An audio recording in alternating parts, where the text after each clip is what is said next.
네, 안녕하세요. 우리가 17단원을 통해서 약간 굉장히 간략한 형태의 게임 이론을 통해서 과정시장에 대해서 공부를 하고 있는 중입니다. 그리고 이어서 17.1의 D번부터 공부를 해보도록 하겠습니다. 이제 여기 D번에서는 그렇다면 이와 같은 올리고폴리 마켓에서는 기업의 수 아니면은 뭐 생산량, 가격이 최종적으로 어떻게 될까 등등에 대해서 살펴보도록 하겠습니다. 이제 뭐냐면 우선 첫 번째로 그래서 만약에 어떤 상황이 가능하다고 치자. 그래서 이 과정 시장에 있는 플레이어들, 기업들이 카르텔을 형성을 해서 마치 독점 기업처럼 행동을 할 수 있다고 치자. 그러면 그 토탈 프로핏, 그러니까 기업들의 어떤 서메이션한 프로핏이 가장 맥시마이즈가 될 것입니다. 그리고 그때 생산되는 생산량은 독점 시장일 때와 동일한 생산량이 생산이 될 것이고, 또 그때 가격도 독점 시장일 때와 같은 가격을 소비자들에게 내라고 하면서 판매를 할 것입니다. 그런데 이와 같은 카르텔 형성이 쉽지가 않다라고 했죠. 이 각 기업들의 이기심, 그리고 여기 나와 있는 것처럼 만약에 각 그 플레이어들의 숫자, 그러니까 어떤 합의를 해야 되는, 담합을 해야 되는 기업의 숫자가 늘어나게 되면 이게 담합을 하고 뭐 합의를 하기가 쉽지가 않습니다. 그래서 결국 현실적으로는 각 이제 카르텔의 형성이 되기가 힘들고 각각의 기업이 독자적으로 가격과 생산량을 결정을 하게 된다라는 것입니다. 이제 이와 같은 가격과 생산량을 결정을 하는 것에는 이렇게 두 가지가 있겠습니다. 우선 하나는 첫 번째는 아웃풋 이펙트라는 것인데 아웃풋은 생산량 혹은 뭐 생산을 뜻한다고 생각을 하시면 되겠습니다. 그래서 가격이 지금 프라이스가 MC보다 큰 상황이기 때문에 그냥 하나라도 더 팔면 그래서 생산량을 더 늘리면 이익이 되는 거죠. 당연히 이익이 계속 플러스가 되는 상황입니다. 이제 그리고 다른 효과는 프라이스 이펙트가 있는데 지금 이 프라이스를 생산량을 올리게 되면 독점을 우리가 배웠으니까 아시겠지만 생산량을 늘리게 되면 그거를 다 시장에 소화를 시키려면 가격을 낮춰야 됩니다. 이제 그렇게 되면 프로핏이 낮아지게 되는 거죠. 그래서 이 두 효과 중에 여기 아웃풋 이펙트가 더 효과가 크다라고 하면 생산량을 늘리려고 할 것이고 그렇지 않고 이 프라이스 이펙트가 더 효과가 크다라고 판단을 하면 분석을 하면 오히려 생산량을 지금보다 줄이려고 해서 줄이면서 더 이익을 늘리려고 할 것입니다. 그래서 이러한 과정을 겪다가 과점 시장에 있는 기업들은 최종적으로 어떻게 되냐면 있는 셀러가 증가를 할수록 마치 완전 경쟁 시장에 있는 기업과 같아집니다. 기업과 유사해집니다. 그리고 점점 MC에 근접을 하게 되고 이 두 기업이 과점 기업들이 합친 생산량도 점점 사회적으로 최적인 생산량, 즉 완전 경쟁 시장일 때만큼의 생산량에 점점점 근접하게 됩니다. 극단적인 경우, 즉 아예 완전 경쟁 시장이 만약에 됐다라고 하면 여기 지금 완전 경쟁 시장에 있는 기업들은 가격을 결정하는 게 아니라 프라이스 테이커 역할이죠. 그래서 이 완전 경쟁 시장이라고 하면 프라이스 이펙트는 없는 거고, 요 아웃풋 이펙트만 고려를 하는 방식으로 진행이 되겠습니다. 네, 그리고 27.1단원을 넘어가기에 앞서서 여기 지금 어떤 결정을 할 때 상대방이 어떤 선택을 할까라는 것을 내가 고려를 하면 더 합리적인, 더 좋은 결정을 할 수 있다라는 이와 같은 문장에 대해서 100%의 경제학자가 동의를 하고 있구나라는 것을 이렇게 살펴볼 수가 있겠습니다.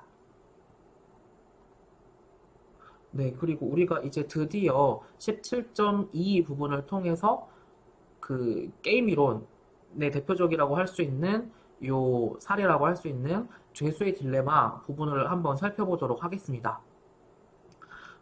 뭐 이거를 이전에 뭐 이렇게 간략하게라도 접하셨거나 아니면 들어보신 적이 많죠. 그래서 이 죄수의 딜레마에서는 요 상황을 가정을 하는 것입니다.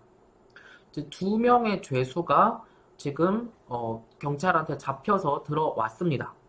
그리고 경찰은 지금 이 죄수들을 어떤 가두는데 1년의 형량을 때릴 거에 대한 확실한 증거까지는 우선 갖고 있습니다. 이제 그런데 그 이상의 형량을 매길 만한 것에 대해서는 아직 증거가 없고 심증만 있는 상태입니다. 그래서 경찰은 어떻게 하기로 했냐면 이 잡혀온 두 명의 죄수를 각각의 방에 가둬가지고 신문을 하기로 결정을 했습니다. 그래서 각각의 방에 서로 따로 떨어져서 들어간 죄수 각각은 서로가 이제 더 이상 합의를 한다거나 뭐 의견을 나눌 수가 없는 상황이 되겠습니다. 그래서 경찰은 이렇게 말을 합니다. 이 A번 죄수한테 너가 자백을 할 수도 있고 아니면 끝까지 버틸 수도 있다. 그리고 B번 죄수한테도 너가 자백을 하거나 끝까지 버틸 수도 있다라고 합니다. 그리고 자백을 했을 때와 끝까지 버텼을 때 받게 되는 형량이 서로 달라지게 됩니다. 그래서 이와 같은 것을 이렇게 죄수의 딜레마라는 이그젬플이라고 할 수가 있겠고, 그래서 왜 이렇게 단순하게 만약에 협력이 가능했으면 더 둘이 다 좋은 결과를 이제 도출할 수가 있는 건데 그렇게 협력을 하기가 쉽지가 않구나라는 것을 쉽게 보여주는 사례가 바로 이 죄수의 딜레마가 되겠습니다. 죄수의 딜레마를 그림을 통해 살펴보면 여기 지금 보니라는 죄수가 잡혀왔고 또 클라이드라는 죄수가 이렇게 각각이 잡혀왔습니다. 그러면 이 보니와 지금 클라이드는 각각 따로 떨어져 있는 상태이고 다른 사람이 어떻게 될지를 지금 이제 어떻게 선택을 할지를 고려를 하고 있는 상황이라고 할 수가 있겠습니다. 그래서 보니의 입장에서는 지금 클라이드가 자백을 하려고 할 수도 있겠고 아니면 침묵을 지키려고 할 수도 있겠습니다. 그래서 보니가 지금 생각을 하는 거야. 만약에 클라이드가 자백을 한다라고 하면 만약에 클라이드가 자백을 하면 나는 내가 자백을 할 경우에는 나는 8년을 살게 되고 나도 자백하면 8년 살게 되고 형을 살게 되고 근데 나는 가만히 침묵하게 되면 오히려 나는 형량이 20년으로 늘어난다. 그러면 이 상황에서는 어떻게 하는 게 맞겠어요?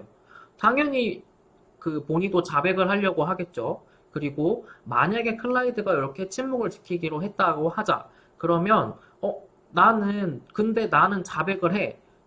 나는 자백을 하면 나는 풀려나. 그런데 나까지 침묵을 지키면 1년의 형을 살아. 이렇게 되겠습니다. 그러면 나는 이 두 가지 상황 중에서 어떻게 하려고 하겠어요? 마찬가지로 본인은 자백을 하는 게 맞겠죠. 그러면 결국은 어떻게 되겠어요? 본인은 결국은 자백을 하게 될 것입니다.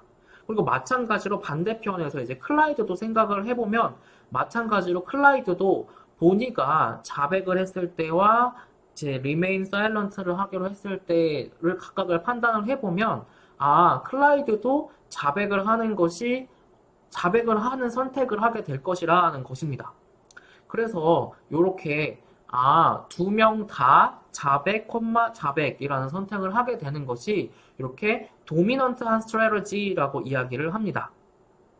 그럼 지금 보니가 이제 결정을 하는데 클라이드가 자백할 때와 가만히 계속 있을 때의 경우에도 본인은 자백하는 거가 우월한 전략이었죠. 그리고 클라이드의 경우에도 마찬가지로 자백을 하는 게 우월한 전략이었습니다.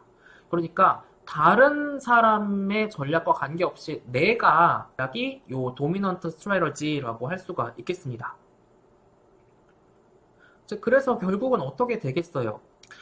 이 본이랑 클라이드가 정말 끝까지 합심을 해가지고 그냥 둘이 다 사일런트를 했으면 이렇게 둘 다 1년씩 형만 살고 나올 수가 있었을 건데 둘이가 다 자백을 하는 선택을 하게 됨으로써 훨씬 이제 뭐 이 둘 입장에서는 안 좋은 둘 다가 각자가 8년형을 하는 결과가 이제 도출이 되게 될 거라는 것이 이 죄수의 딜레마가 보여주는 것이 되겠습니다. 이제 그래서 이제 이 보니도 remain silent 하기가 상당히 어렵고 여기 클라이드도 remain silent 하기가 상당히 어렵다. 즉 둘이가 cooperate 협력하기가 쉽지가 않다라는 것이 되겠습니다. 를 하면 이러한 죄수의 딜레마 사례를 통해서 둘이가 다 각각의 자기 이익을 위해서 행동을 하다 보니까 결국 둘이 만약에 협력을 했으면 훨씬 더 좋은 결과를 얻을 수 있는 건데 이제 그렇게 하기가 이제 그렇게 좋은 결과를 얻기가 정말 정말 힘들다라는 것이 되겠습니다. 이제 우리는 이렇게 앞에서 살펴보았던 죄수의 딜레마라는 것을 가지고 우리 올리고폴리 과점의 사례로 한번 가지고 와 보도록 하겠습니다. 이렇게 과점 시장의 경우를 이 게임 이론을 통해서 살펴볼 수 있는 이유가 이렇게 바로 우리가 그 보니와 클라이드의 죄수의 사례의 형태와 이 과점 시장 만약에 이렇게 듀오폴리라고 하면 이제 그 상황에 똑같이 들어맞는다라는 것입니다. 이제 그럼에도 불구하고 이 두 명이 만약에 듀오폴리라고 하면 두 명이 있는 상황에서 두 명이 협력을 하기가 즉 카르텔을 형성을 하고 담합을 하기가 쉽지가 않다라는 것이죠. 그래서 서로가 조금이라도 더 각자가 자기한테 유리한 결과를 주는 상황을 선택을 하기 때문입니다. 그래서 우리가 앞에서 봤던 잭과 질의 물을 생산하는 경우로 다시 돌아가 봅시다. 자, 그러면 내가 잭이라고 치자. 그러면 질의 입장에서는 지금 생산량을 30으로 계속 유지를 하는 선택을 할 수도 있고 40으로 올리는 선택을 할 수도 있습니다. 만약에 질이 생산량을 40으로 늘리기로 했다 치자. 그러면 나 또한 잭 또한 생산량을 40으로 늘리는 것이 1500보다는 1600 이익이 많으니까 이렇게 결국은 요 선택지를 잭이 선택을 하게 될 것입니다. 만약에 질이 생산량을 그대로 30으로 유지하기로 했다 치자.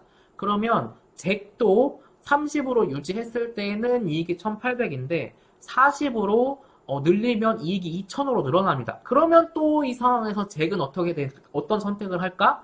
요 선택을 해서 결국은 생산량을 이제 요렇게 어떤 경우든 결국은 생산량을 늘리는 선택을 하게 됩니다. 그리고 이거는 질의 입장에서 이제 또 한편 살펴봐도 마찬가지가 되는 거고 결국은 우리 이 잭과 질의 경우에는 잭도 40을 생산해서 1600, 질도 40을 생산하랑 똑같죠. 안타깝죠. 한편으로는 잭도 30을 생산해서 1800 얻고 질도 30 생산해서 1800 얻는 게 이제 둘한테는 다 이게 훨씬 더 좋은 건데 이 선택을 안 하게 되고 이 선택을 결국은 둘이가 다 하게 될 거라는 거죠. 그래서 물론 이렇게 지금 이제 뒤에서 살펴볼 건데 이렇게 둘이 듀오폴리인 경우에 결국은 요 선택을 하게 된다라고 했죠. 그러면 잭과 질한테는 안 좋은 건데 소비자한테는 좋은 거죠. 그쵸? 만약에 잭과 질이 여기 선택을 했다면 요 둘한테는 좋겠지만 이제 또 소비자한테는 안 좋은 거지 반대로. 이제 그렇게 생산자한테는 미치는 영향과 또 소비자한테 미치는 영향이 또 다르구나라는 거를 생각을 추가적으로 해볼 수가 있겠습니다. 그리고 케이스 스터디까지 한번 살펴보도록 할 텐데 라는 기구는 우리가 앞에서도 한번 언급이 되었던 기구입니다. 그래서 석유를 수출하는 국가들이 만든 단체 같은 건데 지금 우리 교과서에서는 아예 이게 카르텔이다라고 이렇게 나와 있습니다. 그래서 최초 생긴 거는 이런 국가들에 의해서 1960년에 결성이 되었고 추가적으로 더 많은 국가들이 가입해서 지금 이와 같은 오펙이 되었고 지금은 이게 또 다시 개편돼서 오펙 플러스인가 뭐 그렇게 또 돼 있습니다. 근데 거기까지는 우리 교과서에서는 안 나와 있고 이 오펙에 소속되어 있는 국가들을 다 합치면 이제 그 국가들이 생산하는 보유하고 있는 석유 비축량이 전 세계 석유 비축량의 4분의 3 정도 된다고 하니까 굉장한 영향력을 행사를 할 수 있는 카르텔이라고 할 수가 있겠습니다. 그래서 이 오펙의 경우에는 조금이라도 더 자기들이 다 합친 서메이션, 아니 다 자기들의 이익을 서메이션 한 거를 극대화하려고 하면서 가격은 더 비싸게 받으면서 그리고 생산량은 조금 독점인 것처럼 좀 줄이는 것으로 이제 그렇게 해서 이익을 이제 오페크 입장에서는 이 단체 입장에서는 그렇게 하려고 이제 그렇게 하려고 만든 거죠. 이 단체 자체를. 그쵸? 이제 그런데 우리가 이 죄수의 딜레마를 살펴봤던 것처럼 이제 또 각각의 국가들의 상황이 있을 거 아니에요. 그래서 또 각각의 국가들은 또 자기 이익을 극대화하려고 하기 때문에 이 단체에서 즉 모든 나라들의 이익 서메이션 한 거를 맥시마이즈 하려고 하기가 이제 그게 쉽지가 않다라는 것이 되겠습니다. 그래서 이거를 살펴보면 이제 이 카르텔에 있는 이 오펙에 속해 있는 각각의 국가는 죄수의 딜레마, 이 잭과 질의 물 생산하는 경우처럼 조금이라도 더 생산해서 자기 이익을 늘리려고 하는 어떤 인센티브가 상당히 큽니다. 그래서 오펙을 통해 너는 얼마만큼, 너는 얼마만큼, 너는 얼마만큼. 그래서 우리가 생산하는 총 생산량은 요만큼만으로 한정하자라고 합의를 이제 어그리먼트를 했는데 이제 그거를 꼭 강압적으로 지킬 어떤 동기가 없어지는 거죠. 이제 그래서 이게 최초 만들어지고 나서 이게 한 1985년까지는 이제 그게 뭐 서로 신뢰가 잘 됐었는지 어쨌는지 모르겠는데 잘 작동을 해서 석유 가격을 높게 유지를 할 수가 있었다라고 합니다. 이제 그런데 이게 1980년대 중반을 지나면서 이제 합의를 하기가 어려웠고 합의를 했다 치더라도 이제 그 합의를 안 지키는 국가들이 자꾸 늘어나게 되었습니다. 이제 그러다 보니까 자꾸 그 생산량이 늘어나게 되었고 이제 그러면 어떻게 됐겠어요? 당연히 석유 가격은 떨어지게 되었습니다. 이제 그럼에도 불구하고 마지막으로 이제 살펴볼 수 있는 거는 그래서 결론은 이 오펙을 통한 어떤 생산량을 제한하고 가격을 높게 형성하는 게 실패했다라는 거죠. 이제 그러면 그게 석유를 소비하는 전 세계 소비자들한테는 어떤 소식이죠? 좋은 점이죠. 쟤네들이 담합을 실패했다라는 게 소비자들한테는 좋은 점이 되겠다라는 것이 되겠습니다. 네, 그러면 우리가 이번 동영상에서는 이렇게 지금 케이스 스터디